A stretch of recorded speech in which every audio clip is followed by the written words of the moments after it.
Okay. Welcome to Conversations with Laurel, everyone. I am your host, Laurel McHargue, and I have a guest with me all the way from Florida. You in Florida, Mark McWaters? I am in Mount Dora, Florida, Mount Dora, Florida. East Coast, West Coast, tip, where are you? Central. It's kind of in the middle of Florida. It's All just righty. north of Orlando. It's the cool piece of Orlando. Okay. All righty. Well, you need to come to Colorado sometime, when it gets really hot. I think it's already getting hot there, isn't it? Yes. Yes, Yes, we yes. all love Florida until it's August. Until it's August. Then you all come to Colorado. Yeah, then we change our opinion, but okay. Mark McWaters, you are the award-winning writer of Strange Stuff, and we're going to talk about your latest novel, Overcooked, today, which, oh my gosh, I absolutely love this book. This was such a fast and fun, engaging, thought-provoking read. So, Mark, tell us a little bit more about who you are before we get into Overcooked. Okay. I'm a born writer, and I've been writing since I was a kid, like 8, 9 years old. My favorite thing in the world was a pencil and a pad of paper. And I scribbled. I read a lot, of course, Yeah. but I would write. My mom read me poetry when I was very young, so I got exposed to a lot of stuff. God bless her. So I thought I would just write poems. So I wrote poems and gave them to girls. I was a little young to do anything about that. And they would all say, "Oh, thanks," but I was probably annoying. But so that, yeah, I've been thinking that I went back in one day, it'd been many, many years. I went back to my hometown in California, Oh, Santa Paula, and where I had junior high, high school. And I went back there to visit I went to one of my best friend's homes. He didn't live there anymore, but his mom answered the door. And it had been maybe 15 years at least since I left there. And she looked at me and she said, "Mark." I said, "Mrs. Bailey." She said, "Have you written your book yet?" Right? oh, No, I didn't even know I wanted to write that bad that she picked up on it back then. No, I hadn't written. I hadn't even written stories really. And so I tried everything else. I got educated at UCI, University of California, Irvine. I wanted to be a doctor. So I was a pre-med junior, and organic chemistry sunk my boat. So I dropped out of school. what kind of doctor did you plan to be? I wanted to be a surgeon. Okay. I had jars of things to cut up in formaldehyde in my bedroom. Oh Um, my. my mom was a saint. It stunk, but I'm an only child, so I got whatever I wanted. And so yeah, so I quit because I thought, well, now what am I going to do? And the only thing I ever really, really wanted was to be a writer. And my dad was always like, "Son, you're never going to make any money writing and being a writer." They were all hoping I was going to be the doctor. No. I dropped out of school. I had to interview to drop out of the university. They wanted to find out what went wrong. Okay. And she said, "Mark, you won't be back." And I said, "Yeah, I will." She said, "They never come back, Mark." And I said, "Well, I'll be back." And I came back and I went to see her on specifically.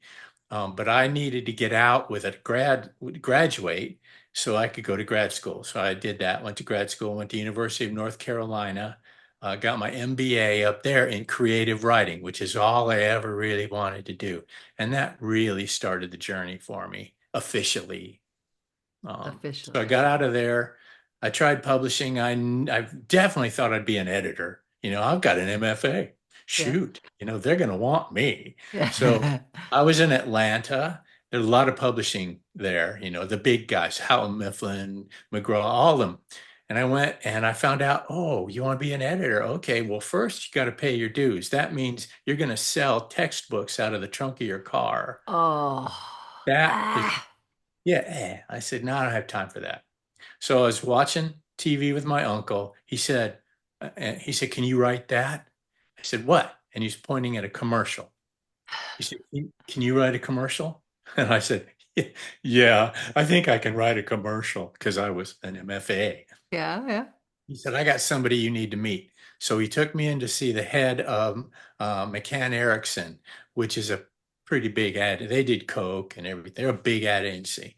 And I met this guy, and he said, I know. You want to write the great American novel?" And I said, yeah. He said, "See all those desks out there?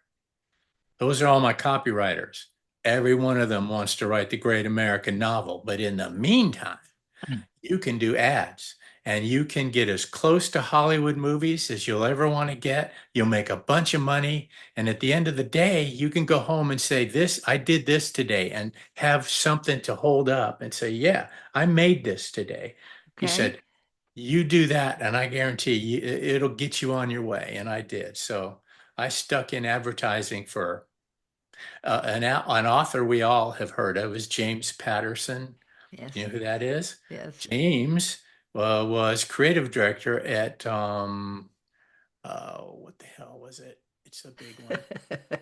One of the big ones. New Anyway. York. It's a big Yeah. ass New York agency. He was creative director there. That's and then he of course became author, and he's amazing. Knocked it out But of the park. Yeah. yeah, so that was I followed in his path Okay. without his success. So here we are. I'm talking to you, Laurel. And so here we are, and you have written, yeah, we might not call it the great American novel, but oh my gosh, this is a wonderful novel and so much fun. Overcooked. So what can our readers expect briefly in Overcooked? And by the Okay, way, the cover is stunning. I did that. You did the cover, you designed the cover. Oh, I designed that book. Yeah. So Okay. some of my advertising stuff stuck with me. Um, yeah, I did that. Um, Yeah. yes, Overcooked. I just had this idea. God knows I don't know where they come from. That would be like, well, what happened? It's always 9 months in the womb, 9 months. What happens if you stay longer? And so I thought, yeah. So what happens if you stay for 12 months? And Ouch. and yeah, I know. That's the idea behind Overcooked. My logic was, well, you're highly evolved. You're more evolved if you stay longer. And so my more evolved folks are called Overcooked. The book is about a guy, a young adult. He's the early 20s. He doesn't know what he is. He has no idea. He's just been able to do stuff, most of his life, but he thought that was kind of normal until an inciting incident happens and forces him to take a look at it. And he's on the streets. He thought he would be the next David Blaine because Yeah, he could do magician, he right? could do things, right? Uh, Tricks. Yeah. that looks like magic to him, but he can do it. Like his favorite trick was spinning a basketball on his finger, Yeah. and then he'd take his finger away, and the basketball would stay there Yeah. spinning. So he did stuff like that on the streets. Then the cops showed up. He didn't have a permit. And so they start rousting him, and somebody in the huge crowd that had gathered said, "Hey, make the cops disappear." And another voice in the crowd said, "I'll show you how to make a cop disappear." And gunfire, bam. And that's what happens. And Yeah. So he doesn't know what his powers are. And the no, overcooked, he discovers that there are more like him. They have large weird shaped heads, head. weird shaped heads. So they're different. They stand out. Your cast of characters in Overcooked is strange indeed. You've Yeah. got the speaker who lives in a redwood tree trunk. You've got the racist, John Smith, and I know you had some fun with these names. You've got a sadistic, masochistic Mother Magdalene. Oh my gosh, this is not a children's book. No, she gets a little gritty. Oh, she gets really gritty. Yeah. Beatrix, a seeker who's older than she looks, and has powers. You've got Comey, the kind of um, young unhoused guy. guy with the tinfoil hat, and of course, Nikki, who's the most important normal person in the book, Yeah. as kind of an ally, and of course Eldridge, who you call L. So you call Beatrix B and Eldridge L. I'm sure you watched Stranger Things. I did. I watched the first one, first year for sure. Second year season, maybe halfway, and then I quit watching. Okay, all right. So it's Stranger Things, the name L kind of stuck with me, and of course, Eldridge is perceived to be the one, and I'm sure you've seen The Matrix, and the idea of the one being what? What would you say the one is in this book? The one to the Overcooked community is always spoken about with a little bit of awe, and he's sort of like their reason for being. Um, there's not going to be there's only going to be one of them, and he's like they are, but way more powerful. He's more powerful, and the the real goal for these poor overcooked people, and they're all different. They can't all do the same stuff. Like Eldridge, that's my father's middle name, by the way. Oh, oh, Eldridge, he can do more than they can, and he's stronger. He doesn't know it, but he can. And so the overcooked community, their whole thing is stay underground, undercover, don't let anybody know because depending on what you can do, the world is just going to come after you. So don't let them know. So stay quiet about it. Well, that didn't happen because of the beginning of the book, the way things started. And so poor L is on the run now. And he's yeah. got his own group saw him and they are mad because the speaker, especially because he's They're part violating of part of the the council. number one rule, right? Yeah. Don't let anybody know. Well, uh-oh, now the world knows. So, because everybody has an iPhone and it was filmed, what he did was filmed. So, we've got the overcooked community that's after him. When Mother Magdalene sees the viral video of what he did, immediately she thinks he's the devil Yeah. or a demon or something, because only the devil can make those decisions and do that, what he Yeah. did. Yeah. So she's after him because it's her duty to put him down. He's bad. To put him And down in his name yes, for and organization. Yeah. The things we yeah, do in someone's name. Yeah. I know. One of my friends read this book and he said, "Oh my God, man, the religious symbolism in this thing is outrageous." Yeah, I was going to And get you to know what's that. funny is I didn't do that on purpose. I Oh, cut mean, it out. Oh, cut it out. You had to have. no, not really. But I don't there's so much I don't do on purpose that ends up being done. And I don't even want to look at it too closely, but I'm a pantser Oh, versus, really? versus, yeah, I'm not a plotter. Um, I can't do that. My hero is King Stephen, and he's the ultimate pantser. And Yep. he said one time that no, if he plotted it all out and he knew how it would end, he'd be bored. And he said, and Okay. if I'm bored when I write it, my readers can get bored. So no. And I thought, oh, I love you. That, Um, yes. Yeah. All right. Well, all right. I'm going to skip ahead then because that was a question I had. I'm going to read to you something that you oh, wrote good. here. Okay.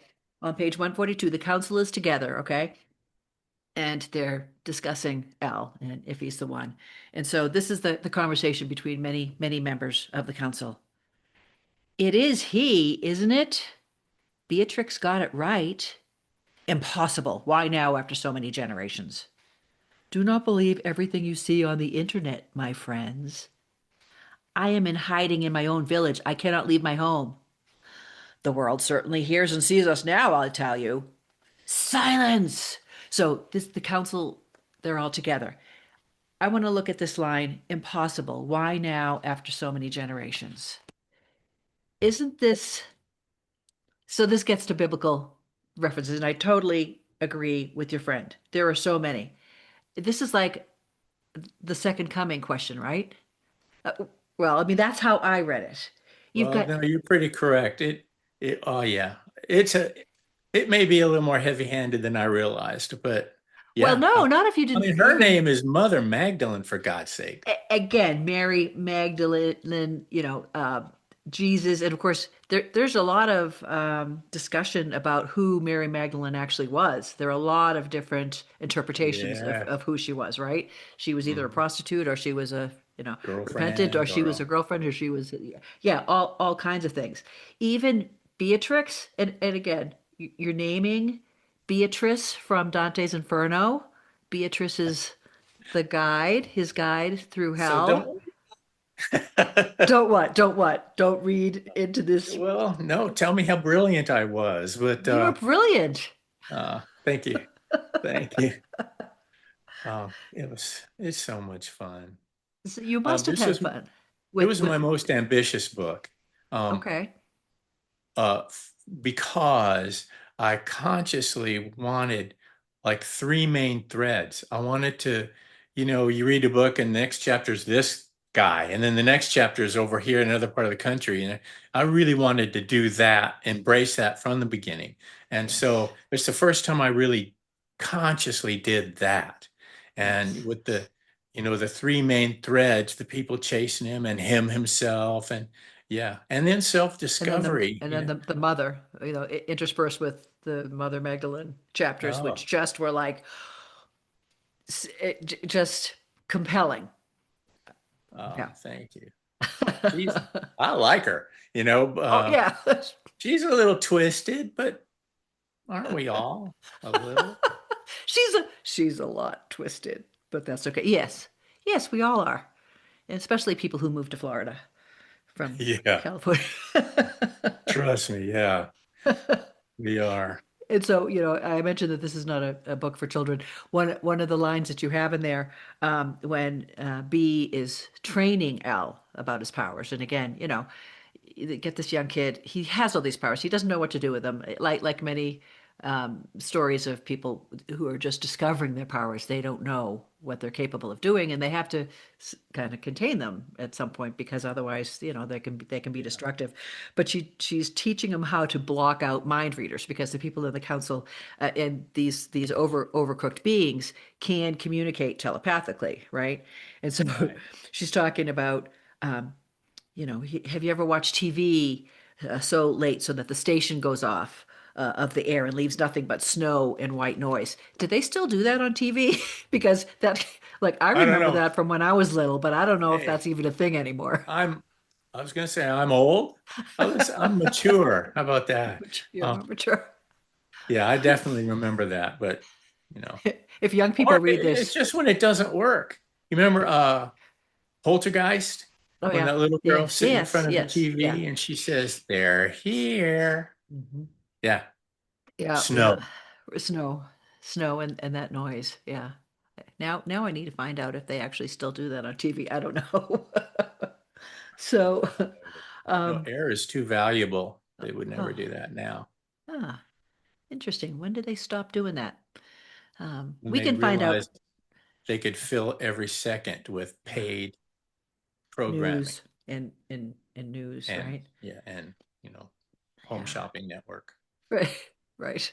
So, okay, back to kind of maybe this, you didn't purposely have religious overtones in this, but B is challenging John Smith, who's, the head of the council, over his doubts that L is, in fact, the one. And, she's asking him, telepathically, what proof do you need? Right. He's already done amazing things. He's brought people back from the dead. I mean, there's some really stunning and graphic scenes in this. And she says, the first step is always believing, isn't it? And so do we sometimes ridicule believers, don't we? Of course, especially if they don't believe like we do. Um, but uh, ultimately, right, if what you believe is true, that goes a long way towards convincing even the doubters. But I mean, even one of his apostles put a finger through the hole in his hand. So doubting Thomas. So, you know, even he had the problems. So should I ask, what is your relationship with belief? Oh, that's a good one. I am a total believer. Um, what I believe is hazy around, especially around the edges. But I know for sure that there's something more beyond this. I had a personal sort of thing happen to me when I was. I tried to come back into the church um, long time ago, Presbyterian it was, and I fell asleep at my desk one day. I was working, fell asleep at my desk, and I woke up there, and there was a slip of paper on my desk, and it said, um, "I spread a banquet before you, though you come late to the table." And I didn't write that. I don't remember writing it, and I have no idea what it refers to, but it made me, because that's exactly what I was in then. I was always, my mom so wanted me to be raised up in the church, and I would get up when I was a little kid and sneak into their bedroom in early morning and turn off the alarm clock because I didn't want to go to school on a Sunday. It's like, come on. I didn't tell her that until I was a grown man. But yeah, if they slept over, we didn't have to go to church. Oh my gosh. So I wasn't raised like she would have preferred, but I always wondered. And so a lot of that, I'm a kind of a mystical dude, and I'm fascinated by all of that stuff. And I Do you, know there's something beyond this. I am positive. do you So still have that? Do you still have that writing? no, the piece of paper, Yeah. no, no, No? no. Did it scare you? No, no, not at all, because I was in the beginning stages of coming back into the fold, joining a church that I hadn't, I was new to. And so I was all excited, but it wasn't like, ooh, I wasn't scared at all. It was kind of exhilarating. Huh. The idea of you confessing as a grown man things that you did as a child. My own children, specifically our second son, has done this, and it just is kind of funny in a way because you know Did you we as know? parents know what typically what their children confess years later. It's still kind of funny though, and I think it's sweet. Well, yeah, especially if they fooled you, you know? There was I'm on his side. Come on. yeah, no, I know. There was so this was probably, I don't know, a few years ago, and our youngest son is like 33. And he's like, "Do you remember that ball you bought me when I was 7?" I'm like, I, I guess, yeah, sure. I do love bouncy balls. Um, one of my favorite memories is getting one from my father when I was 5, a really big one. Anyway, I said, "Yeah, maybe." He said, "Well, I needed to know how durable it was. And so I took a pencil and I was pushing it and pushing it and pushing it in until it broke. I broke that ball. And I'm like, I just started laughing because I'm like, okay. And again, You he's know? he's a child who experimented with all kinds of things and was very curious and, part of learning. But it was Yeah. just so adorable that he had to confess that to me that he What's broke. adorable, what's amazing is that was lodged in his head. Yes. He carried that until the time he told you. He had that in his head, and he knew, or at least he thought he did, that, Right. oh, I probably shouldn't have done that. Right. I love that. We all have those, all of them. Well, yeah, we do. As a matter of fact, the same son, bought me two beautiful drinking glasses, artistic, really thin glass and swirly and all that for my birthday, and they're gorgeous. And of course, like 2 months after he buys them, one of them tips over because I hit it, and it broke off the top. And I'm like, what kind of story do I tell him to let him know that I broke one of these gorgeous glasses? And Yeah. I ended up finding a glass blower in town who did a repair and made it Oh, instead of an 8 ounce sweet. glass, he made it a 4 ounce glass. So that's the story I ended up telling him. But I confessed to him right away because That's now that great. we're more mature, we can confess to things Yes. Yeah. more quickly. Um, anyway, he laughed. That was funny. And I ended up meeting a glass blower in town and interviewing him. It was fascinating. Yeah. There you go. So the idea of crowds comes up in Overcooked. Yeah, a couple times. Crowds are horrible, Generally. almost always. Have you had? Good crowd? Unless they're all chanting your name. But otherwise, yeah, probably not. Have you ever been in a crowd that was chanting your name? No, but I've got applause. I mean, people, yay, but it's not quite the same. They weren't going, Mark, Mark, Mark. More, Yeah, more, more. that's like a dog, hair-lipped dog, right? Mark. Oh my Yeah, God. that's what happens when you're raised with a name like Mark. Yeah, my husband is Mike and his brother is Mark. And so it was Mike and Mark and Mark and Mike and Mike. Oh, And yeah. why would parents do that?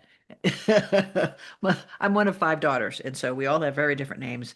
And um, my father, my father remembered us by our number. So I was always daughter number 4. My Yeah. my art director when I was in my partner in advertising, his name was Mike. Mhm. And our creative director would always fill it, he'd say, where's Mike, Mark, Luke, and John? Where are they? So even then, So back to the idea of crowds. It's kind of a statement on the great American public, on people in general. Um, what's your relationship to people in general? the people, Yeah, to people. Are we in trouble as a people? oh, you know what? I don't think so. Even with everything going on, I don't think so. I think people basically are good people and they don't want to hurt other people. Just like most dogs don't want to attack other dogs. They're generally, they smell each other's tails, but you know, they're not going to immediately go for the throat. So I think, yeah, I think basically we're pretty good. You just got to be careful. I mean, Yeah, the larger the crowd, the more the odds are that might be a bad apple in there. So you kind of have to be careful. yeah, yeah, absolutely. Um, you use humor seamlessly and beautifully throughout this. Um, in one place, you were talking about again John Smith, who's just not a good dude. He Yeah. smiled with all the warmth of a grouper on a bed of ice. Uh, I love that. And again, No, is grouper a specifically Florida fish? I don't Um, know that. I eat a lot of group. I like grouper. oh, I don't know if it's Floridian. okay.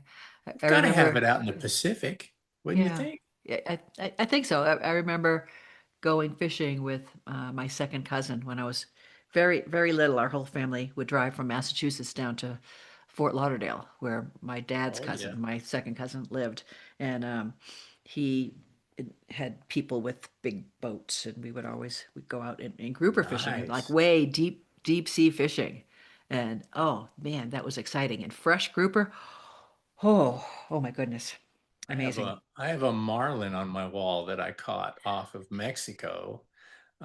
That took me like 4 hours to get into the boat. He's big. Um, Whoa. and that put me off it. After I caught him, I didn't do it anymore Huh. because he was so magnificent uh, until we got him in the boat and all that Interesting. all the wonderful color and everything gone. They turned dark black, and it kind of broke. I'm a softie, and he's a I'm gonna, fish. yeah. But I'm gonna take him with me wherever I go. I've got him because I killed him, and yeah, I'm gonna keep him safe as best I can on my wall. All right. That's interesting. It's an interesting discovery that you had about yourself. Um, we've hunted in the past. We're in Colorado hunting elk. Never had a kill, but did get a call for a roadkill elk. This was many years ago. And when you decide you're going to hunt, I decided, well, if we're going to hunt and we're going to get something, I'm going to learn how to harvest the meat. And so Yeah, on YouTube, I had in my head, I know how to harvest meat from an elk, never having done it. Well, we get this phone call one morning on an October morning in Colorado, like 2 in the morning. Can you go out and get this elk on the side of the road? And so we did. We drove out, and it was really really. cold, 2 in the morning, and I was really nervous, but I did it. I like, had my husband helping. I'm like, here, hold this, pull this, whatever. And I harvested the meat from this beautiful animal. And it was incredible. And the meat is incredible, by the way. Kind of like grouper is to Yeah. fish, elk meat is to, red meat. But after hunting for so many years and not getting any kills, I decided I didn't want to be the one holding the rifle anymore. So because yeah, you see things in the wild, and I guess I'm kind of a softie too, in a way. I don't think I'd want to Well, pull the That's trigger. a distinctly human characteristic, That's a Yeah, good one to have. yeah, and I like shooting guns. yeah, I'm a kid, I'm a boy, right? yeah. Well, I'm a girl and I like it too. I had BB guns, pellet guns, and all that stuff. Then I got into competition shooting with 22s. Like I'm pretty good. Yeah, And I like that part. I like hitting the target. yeah, And yeah, I never hunted. I mean, I hunted, but I never even saw a deer. yeah. Brand new 30 Wow. out six, never even saw a deer. And that's a good thing, I guess. We have them lounging in our yard all the time. They're not too bright. Could Yeah, go, and they eat your garden. Yeah, you go bop them over the head with a bat. If things get tough, and the stores are out of food, you're in the right we're place. in the right place. Yeah. So we as a species, because Overcooked is about, the next step in evolution. Yes. And are we going to evolve? Are we ever going to evolve? I mean, I loved being pregnant for 9 months. Don't know if I would have wanted to have gone 12. And that you address that in here too about the special Yeah. parents. And you also have something at the end that's uh, a throwback to the past, which raises its head again. I don't know if you want to talk about that, but do you think we'll ever really evolve as a species? Much? Oh, we're evolving now. I'm pretty sure, but in not that far. I mean, that evolution is pretty intense.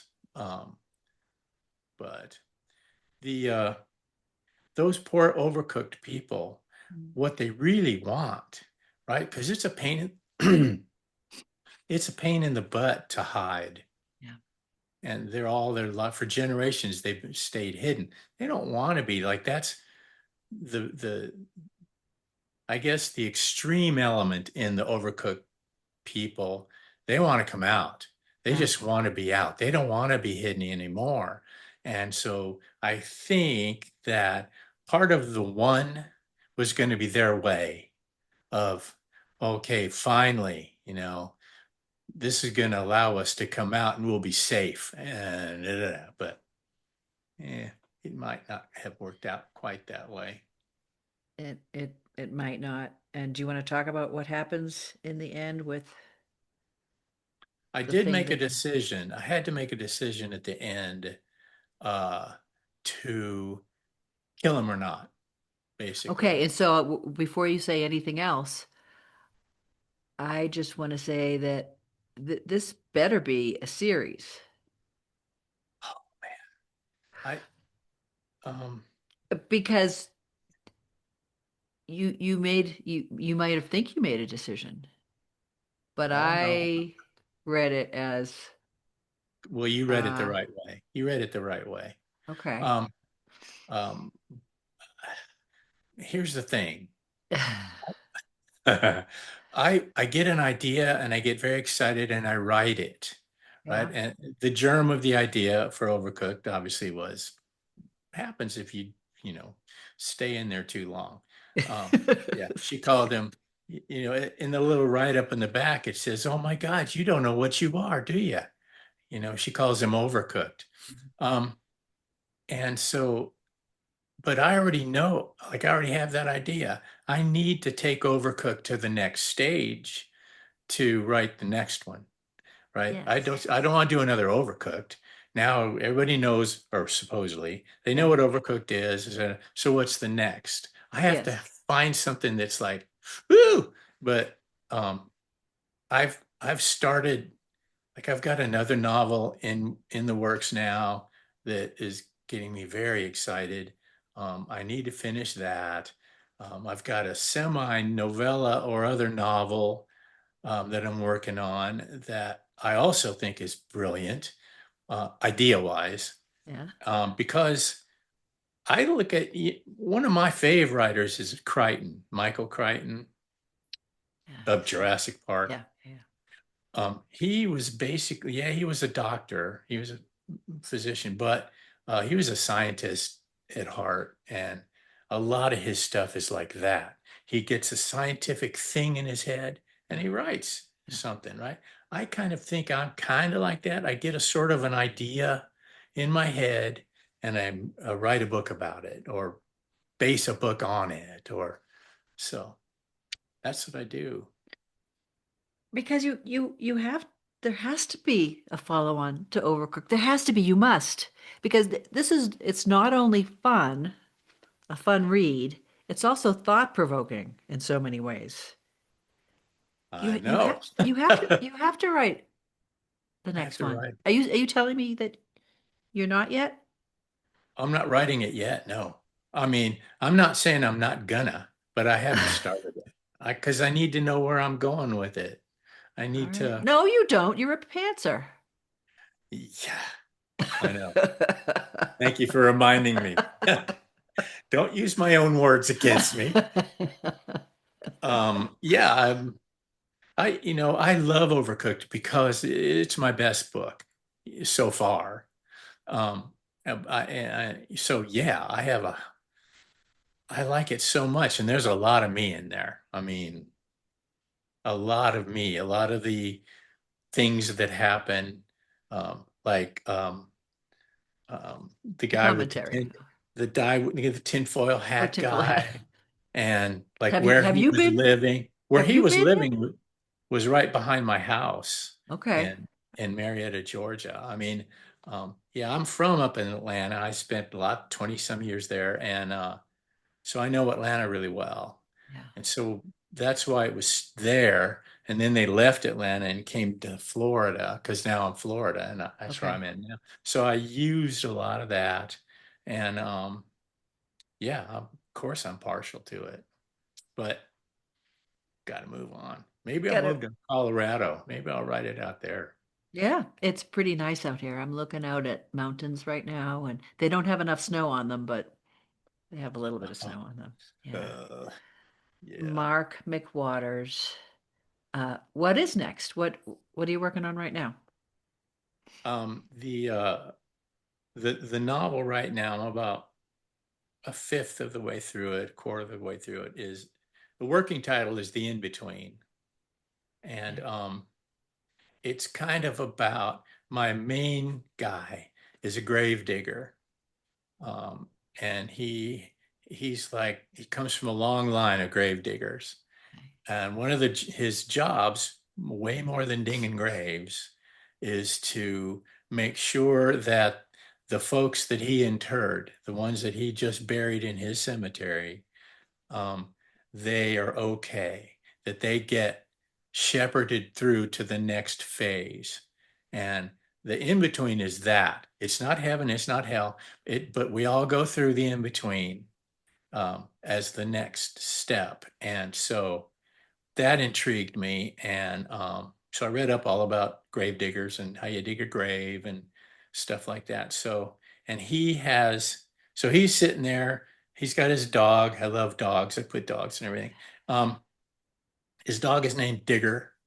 And he's sitting there with Digger because he's sitting by these two graves that he's just sort of interred, and he hears voices, and it's dusk. There should be nobody here, and it's a one of those like a graveyard tour. People coming out at night into the graveyard, and so they intrude on his space because it's a critical time right now. He's just put those people down, and this is not a time for visitors or anything. And so we meet the female part of this, and she is they're out there, and if you know about orbs, like people go into haunted houses and they swear they see Sure. orbs in Yeah. the okay, Mhm. those. Mhm. I've been on a lot of grave kind of tours. I Yeah. love that stuff. Um, Haunted tours. Mhm. And so what we find out, what I'm making happen in this book is there's a reason for orbs. And Okay. the ones that a lot of people see, most of those are fake. A lot of them are lens flares or raindrops on a line or dirty, Mhm. but some aren't. And so we kind of find out the story behind orbs. And um, there's some blackness going on in this particular graveyard, and so that's the story. All right. Boy, I wore the right shirt today, didn't I? With my Yes, you Caracas, did. my Dias skull de, shirt. de los Muertos, Days of the Dead. Yeah. Have you read Neil Gaiman's The Graveyard book, the graveyard No, story? Oh, no, I it, it love it's Neil Gaiman though. oh, read that one. Read that one. You will love it. You will I absolutely love it. It is a I fast will. read. Yeah, yeah. I will. Oh my gosh. Mark McWaters, author of Overcooked. What is there anything else you'd like to share with our audience? What else would you like to I tell them? would. You're One you're in a last thing. writing well, you're in a writing group. Yeah. Yes. Oh, yes. Yes. So yeah, tell us more. What else do you want to One share? last thing. Francis told me not to talk much about this, but Oh, Francis. I I'll have a just link to Francis's interview too, a by the little way. proof that I'm a decent writer. I just won the L. Ron Hubbard Writers of the Future um, writing contest, and Short um, story? yes, for a Yeah. short story. Okay. And I mean, it was awesome. They flew me out to Hollywood for the awards ceremony, red carpet, journalists wanting to interview, all of that. It's just like the Oscars. And it was amazing. And I got to meet Elron. No, Elron's dead. Yeah. Um, Is he? oh, yes, he is. I had amazing instructors. It was like a week long workshop experience where you get to meet amazing people and um,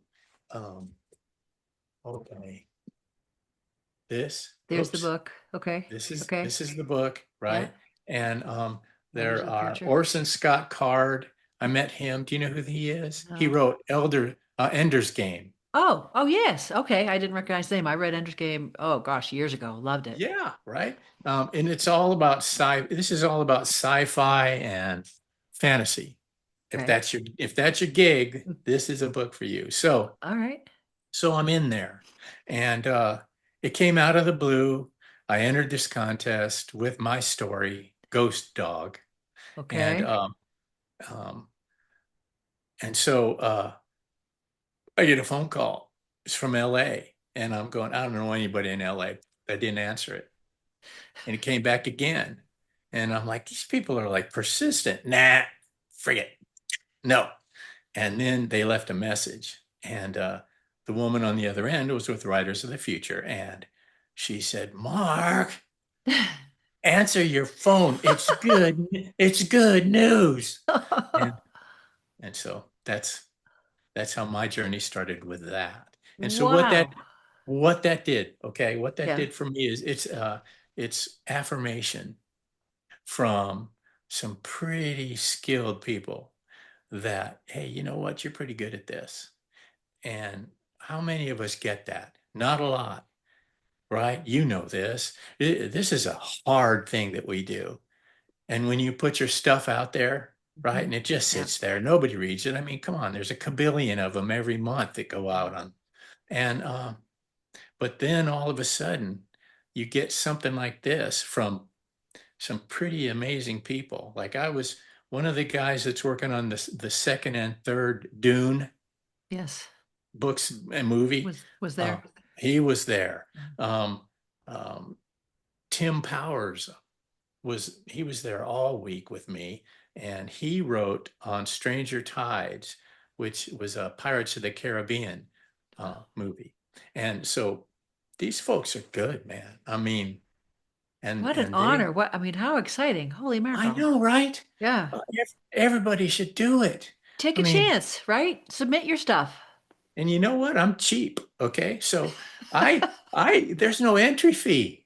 That's one of the reasons I entered the darn thing. Ah, I've been in Florida Writers Association forever, and I've done this forever. I got a billion plaques, but I decided not to put my money there anymore. Why enter those? Let's enter the big stuff. Let's see what big guys have to say. And so that's where all my money now is entries, contest entries. That's where I do it. okay. Um, and this one was free. So I thought, yeah, so I entered that every time, so, and it paid off. Well, you gotta send me a link to that, and I'll have that link below too. Well, I mean, you didn't need L. Ron Hubbard's people to tell you that you're an awesome writer because you are.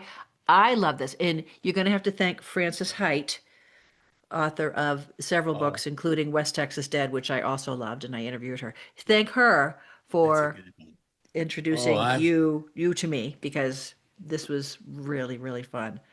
Um, well, thank you so much. That's great. That's what great. what else should our audience know about anything? Um, my Any website's advice? markmcwaters.com. That's me, my website, and I'm on Amazon, so you can search my name there.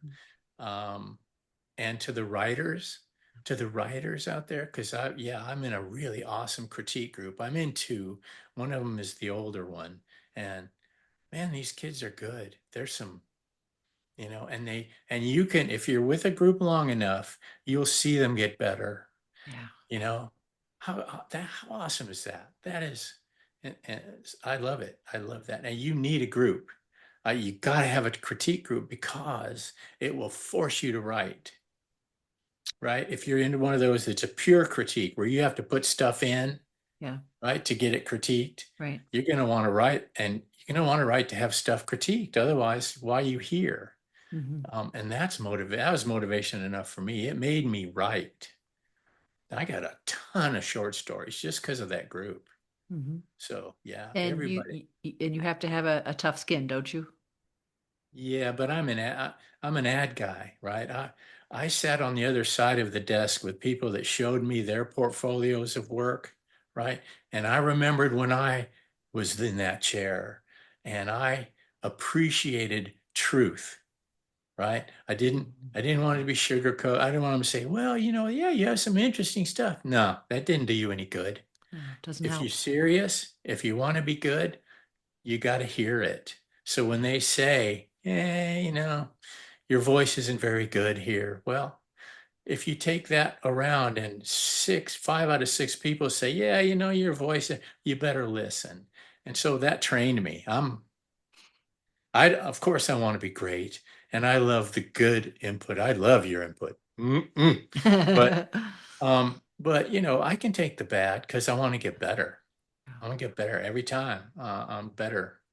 I know that. I've got I got a monster book called Gator Man. I wanted to write a monster just Okay. 'cause. So Okay. that's a book. That's a story about a half man, half gator Oh. that lives in the Everglades. Oh. And yeah, it's all about the Miccosukee Indians that went down there, and I made up a thing about them. They, like the Plains Indians, had bison and deer. Mhm. The ones that went to the glades, like Seminole, Miccosuk, they had alligators. They could always Alligators. eat alligator, and that's how they lived. So the shaman in the tribe was a caller. He could summon gators if the tribe was starving or they needed help, right? And so that shaman through the generations has kind of changed a little, and that's Gator Man. All I right. wrote a I wrote a story called throughthelight.com, and that's about a website where you can talk to the dead. Oh, And I love this. I my love this. my my protagonist was a kid in school. He's like 14 or something, and his mom was sick in the hospital, and he was over it.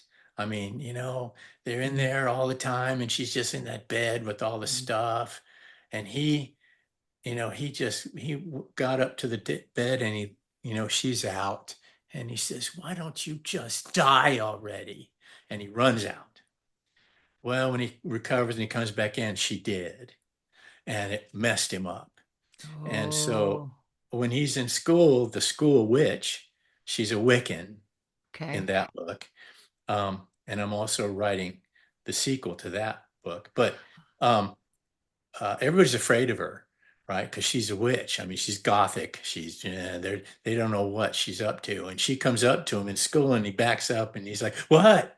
She said, "Oh, Benji, I'm so sorry to hear about your mama." She said, "Here." And she gives him a business card. And it says, and she said, "This helped me when I lost my daddy."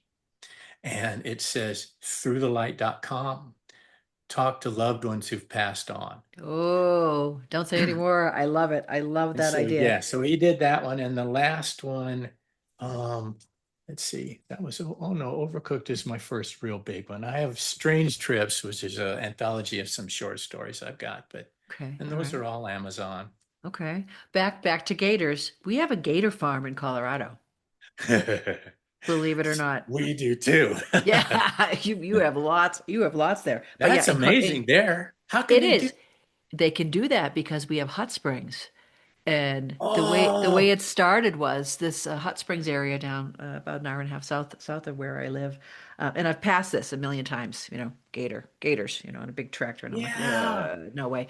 Anyway, they had a tilapia farm, and evidently, I don't know, brought in a gator or something to eat the whatever the tilapia, and then someone found out that there was a gator there, and people get pet gators, they get exotic animals, and they don't realize that the gators aren't snuggly Stupid. and warm creatures, and so they ended up dropping off. So it became basically this rescue place for exotic animals. So they've got a couple of albino gators there. They've got emus. They've got some That's wild cool. things there. And yeah, in the wintertime when it's freezing out, I mean the water is These heated two by hot springs.